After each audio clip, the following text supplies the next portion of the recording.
قلم کا ہر جملہ تیر کی مانند چبھتا ہے، تیر کی مانند چبھتا ہے کفر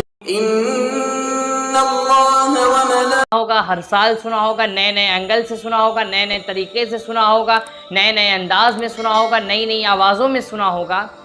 اور میں آج یہاں آپ کو کچھ ایسے فوائد اور میں آپ کو کچھ ایسی خاص باتیں بتانے جا رہا ہوں جو قربانی سے ریلیٹڈ ہیں، جو قربانی کے تعلق سے ہیں۔ عزیزان محترم حضرات، قربانی سب سے پہلے یہ جان لیجئے کہ قربانی کا مرتبہ مقام کیا ہے۔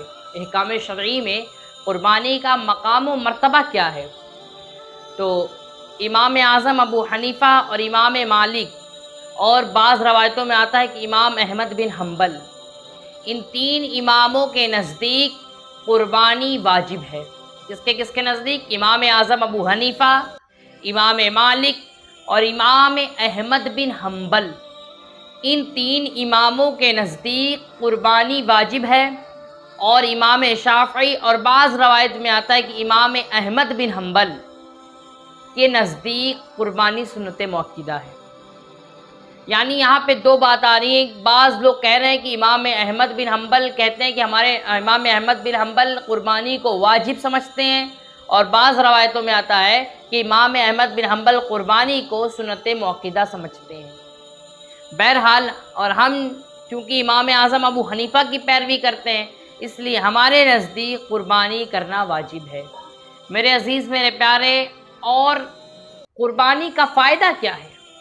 قربانی کرنے سے ہمیں کیا لابھ ہوگا؟ قربانی کرنے سے ہمیں کیا فائدہ حاصل ہوگا؟ ہمیں کیا ملے گا؟ اور ہر بندہ قربانی کرتا ہے تو اس کی نیت ایک ہی ہوتی ہے، وہ ہے رضائے الہی۔ بھائی، ہماری قربانی کرنے کا مقصد کیا ہے؟ قربانی ہم تو صرف اللہ کے لیے کرتے ہیں، اور اللہ تبارک و تعالیٰ کو یوم نہار میں اگر کوئی یوم نہار یعنی کہ قربانی کی 10، 11، 12 تاریخ جو ہے، اس میں قربانی کی 10، 11، 12 تاریخ میں جو بھی خون ریزی کرتا ہے، جو خون بہاتا ہے، وہ خون اللہ تبارک و تعالیٰ کو پسند ہے۔ میرے عزیز، میرے پیارے، یوم نہار میں اللہ تبارک و تعالیٰ کو جانور کی قربانی سب سے زیادہ عزیز ہے۔ اگر یوم نہار میں سب سے زیادہ اور عمدہ کوئی عمل ہے تو وہ ہے اللہ کی راہ میں خون کو بہانا، جانوروں کے لیے، جانور کے خون کو اللہ کے لیے بہانا۔ میرے عزیز، میرے پیارے، لیکن اس میں آپ کی نیت دیکھی جائے گی۔ قرآن میں آتا ہے کہ اللہ تبارک و تعالیٰ کو تمہارے جانور کا خون اور تمہارے جانور کا گوشت نہیں پہنچتا، بلکہ اللہ کی بارگاہ میں تمہاری قربانی کا گوشت خون نہیں، بلکہ تمہاری نیت پہنچتی ہے، تمہاری خلوصیت پہنچتی ہے کہ تم قربانی کر رہے ہو بڑے بکرے کا، 80,000، 90,000، لاکھ، 2 لاکھ کے بکرے کا تم قربانی کر رہے ہو، تو وہ نیت صرف رب کی رضا ہے یا لوگوں کو دکھانے کی نیت ہے تمہارے اندر؟ آج ہمارے معاشرے میں سب لوگوں کو تو نہیں کہوں گا، لیکن زیادہ تر لوگوں کو یہی کہوں گا کہ جو اس وقت، اس دوران، فی الحال میں، وقت الحاضر میں ہمارے معاشرے میں کئی ایسے لوگ ہیں جو قربانی کرتے ہیں 10,000 بکرے کی نہیں، 20,000 بکرے کی نہیں، اگر اللہ نے انہیں دیا ہے تو 50,000 بکرے کی قربانی کرتے ہیں۔ اور 50,000 بکرے کی اگر اس سے اور زیادہ کوئی لا دیا ہے، 50 سے 60,000 کوئی بکرا لایا ہے، تو اگلا آدمی 80 لانے کی کوشش کرتا ہے کہ 80,000 کی بکرے کی ہم قربانی کریں گے، ہمارا سب سے بڑا اور سب سے قیمتی بکرا ہونا چاہیے۔ تو اس قیمتی اور اس مہنگائی، اس گیرا بکرے میں جو بکرے کی قیمت ہے، یا یوں کہو جو بکرے کی خوبصورتی اور نشو و نما ہے، اگر آپ یہ سوچ کر مہنگا بکرا لاتے ہیں کہ میں اپنی اوقات اور اپنی استطاعت کے اندر قربانی کروں تاکہ اللہ راضی ہو جائے، تاکہ میرا پروردگار عالم مجھ سے خوش ہو جائے، تو یہ آپ کا بہتر عمل ہے۔ لیکن اگر اس میں آپ کے 50,000 اور 80,000 کے بکرے میں اللہ کی رضا نہیں بلکہ ریاکاری چھپی ہوئی ہے، تو یاد رکھیے وہ قربانی آپ کے منہ پر مار دی جائے گی، وہ قربانی رب کی بارگاہ میں قبول نہیں ہوگی۔ اگر آپ چاہتے ہیں کہ آپ کی قربانی رب کی بارگاہ میں قبول ہو تو آپ اس قربانی کو صرف اللہ کے لیے کیجیے۔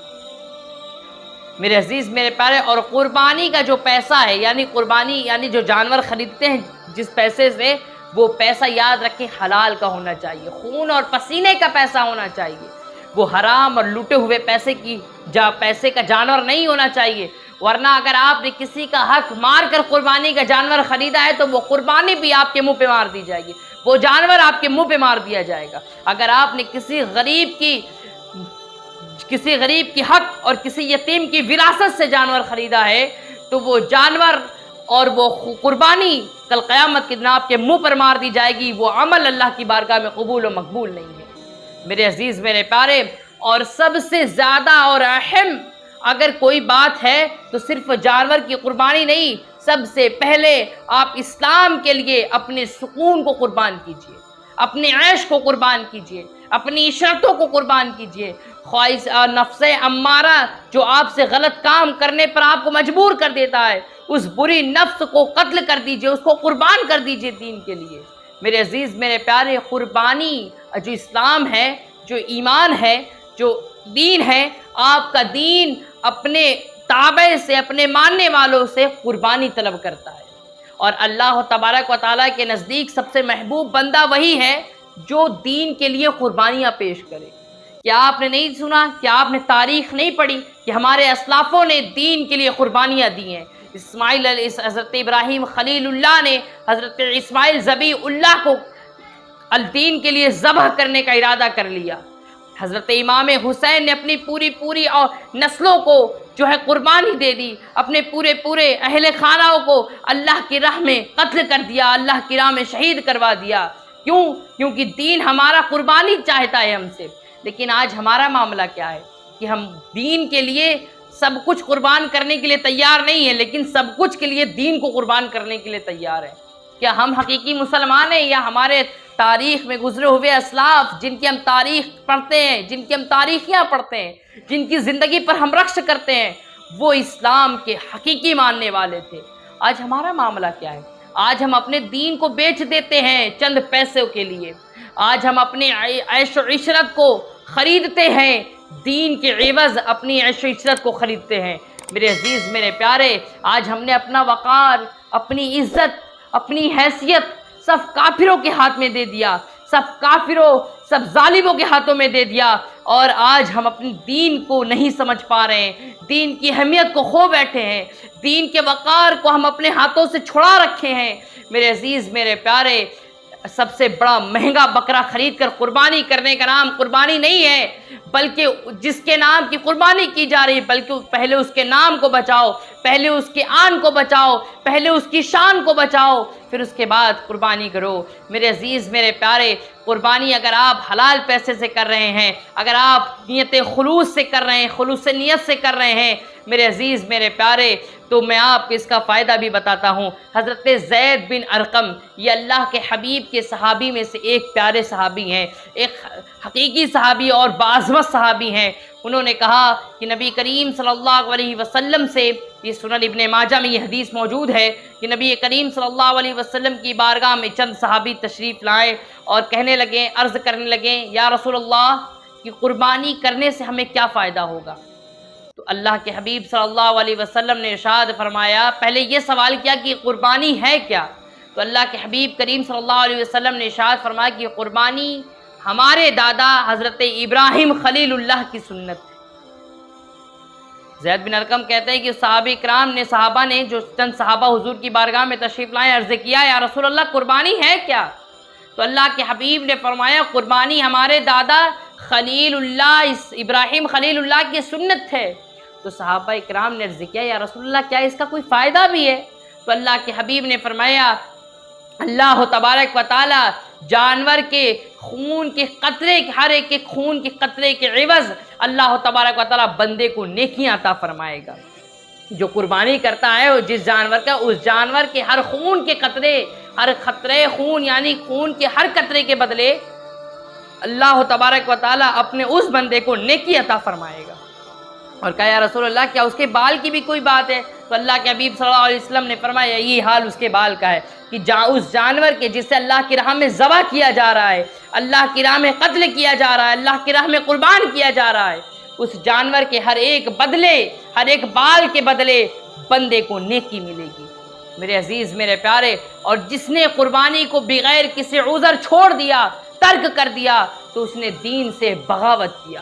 اور تو آپ کو دین سے بغاوت کرنے کی ضرورت نہیں ہے، بلکہ دین سے وفاداری پیش کرنے کی ضرورت ہے میرے عزیز میرے پیارے۔ اگر آپ کو اللہ تبارک و تعالیٰ نے صاحب استطاعت بنایا ہے، حیثیت دار ہیں آپ، تو آپ اللہ کی راہ میں قربانی کریں، کیونکہ اسلام قربانی چاہتا ہے، اسلام ذباحیت چاہتا ہے، اسلام قربانی چاہتا ہے، اور اللہ کے نزدیک سب سے محبوب عمل قربانی ہے میرے عزیز میرے پیارے۔ آپ عیش و عشرت کو قربان کر دیجئے دین کے لیے اپنے نفس کو قربان کر دیجئے، اور سب کچھ اپنے دین کو منائیے میرے عزیز میرے پیارے۔ اگر ایک طرف دین ہو اور ایک طرف آپ کی عیش و عشرتیں ہوں، تو آپ دین کو پکڑ لیجئے، عیش و عشرت کو قربان کر دیجئے۔ لیکن آج ہمارا حال الٹا ہو چکا ہے کہ ہم دین کو قربان کر دیتے ہیں اپنی عیش و عشرت کے لیے، اپنی اولاد کے لیے، اپنی بیوی اور بچوں کے لیے، اپنے والدین کے لیے ہم دین کو قربان کر دیتے ہیں۔ لیکن میرے عزیز میرے پیارے، ہمارا مشن تو یہ تھا کہ ہم نے اپنے دین کے لیے معصوم اصغر کو قربان کر دیا۔ آج ہمیں پھر اپنے اسلاف کی زندگی یاد کرنی ہے۔ ہم نے اپنے اسلاف کی زندگی کو چھوڑ دیا تو ہم پریشان ہو گئے، ہم نے اپنے اسلاف کی زندگیوں کو تنگ کر دیا تو ہم برباد ہو گئے میرے عزیز میرے پیارے۔ اپنے بچوں کو قربانی کا صحیح طریقہ بتائیے، اپنے بچوں کو قربانی کا مقصد بتائیے میرے عزیز میرے پیارے۔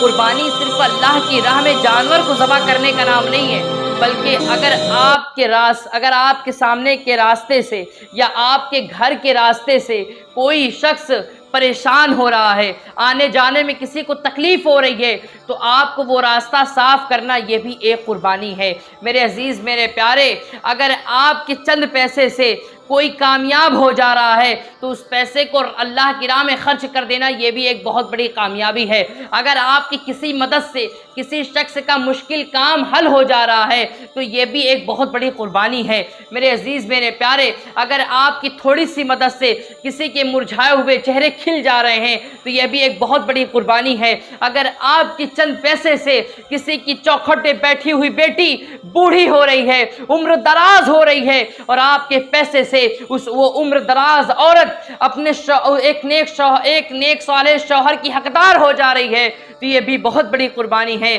میرے عزیز میرے پیارے۔ اسلام قربانی چاہتا ہے، دین ہمارا قربانی چاہتا ہے، تو ہمیں قربانی پیش کرنے کی ضرورت ہے، اور وہ قربانی جو کیول اللہ کے لیے ہو، کیونکہ عزیز میرے پیارے ریاکاری یہ شرک ہے۔ اللہ کے حبیب صلی اللہ علیہ وسلم کا فرمان ہے کہ جو ریاکاری ہے یہ چھوٹی شرک ہے۔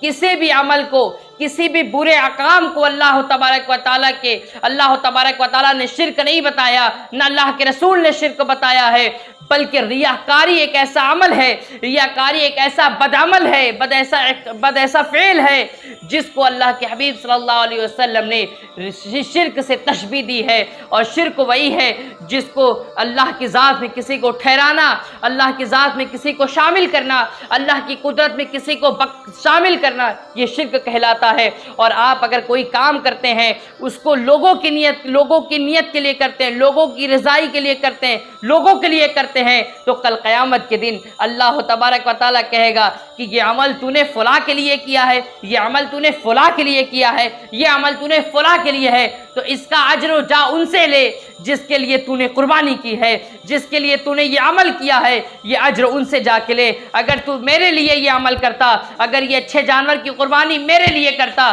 اگر میرے گھر کا حج اگر تو میرے لیے کرتا تو اس کا اجر میں دیتا، اس کا عوض میں دیتا، اس کا بدلہ میں دیتا، لیکن تو نے ریا کیا، تو نے دکھاوا کیا، اور جس کے لیے تو نے کیا جا تو اس سے عمل لے۔ تو آپ کس کے پاس جائیں گے؟ کل قیامت کے دن تو ہر شخص اپنے عمل کا محتاج ہوگا، اپنی نیکی کا محتاج ہوگا، ہر شخص کے پاس اس کی نیکی کی کمی محسوس ہوگی، تو کس سے جائے گا؟ کہاں جائے گا؟ کس سے اس کا عمل مانگے گا؟ کس سے اس کا اجر مانگے گا؟ کس سے اس کا بدلہ مانگے گا؟ اس لیے میرے عزیز میرے پیارے، کوئی بھی کام کیجئے تو اس کو اللہ کے لیے کیجئے، اس کو اللہ کی رضا کے لیے کیجئے۔ انشاءاللہ العزیز